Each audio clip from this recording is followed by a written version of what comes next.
പൊന്നുമോനെ ഈ കോളേജിൽ നിനക്ക് മാത്രമല്ലോടാ തന്ത. നന്നായി മോൻ നന്നാവുന്നതാണല്ലോ അച്ഛൻ. എടാ തന്തയില്ലാ ഇത്തരം പറയരുതേ എന്ന് പറയണമെന്നുണ്ട് എനിക്ക്. പക്ഷെ നിന്റെ തന്ത ഞാനായി.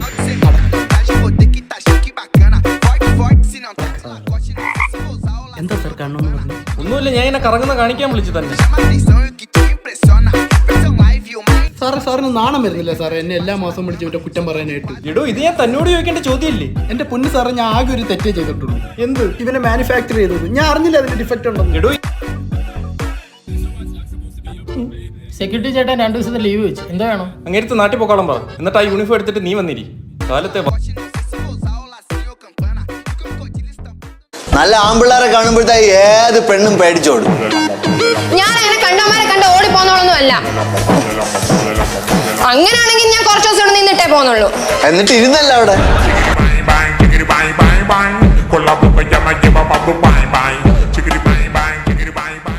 തൈര് വേണം?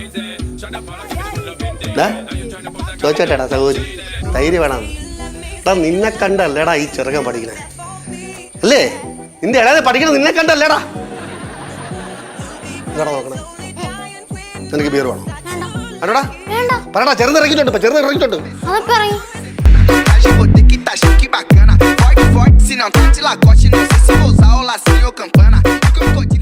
എന്റെ ഒപ്പ കുരുമരുമോൾ വേണം, എൻ്റെ ഉമ്മ കുരുമോള് വേണം, എനിക്കൊരു വൈഫിനെ വേണം, തരുമോ ആരേലും. എന്താ അർത്ഥവത്തായ വരികളല്ലേ? ഇപ്പൊ പറഞ്ഞത് ഇനി പറയല്ലേ, ഇനി മേലെ പറയല്ലേ. നിന്റെ ചോര കണ്ട് ഞാൻ ഇവിടെ നടനമാടുവേ.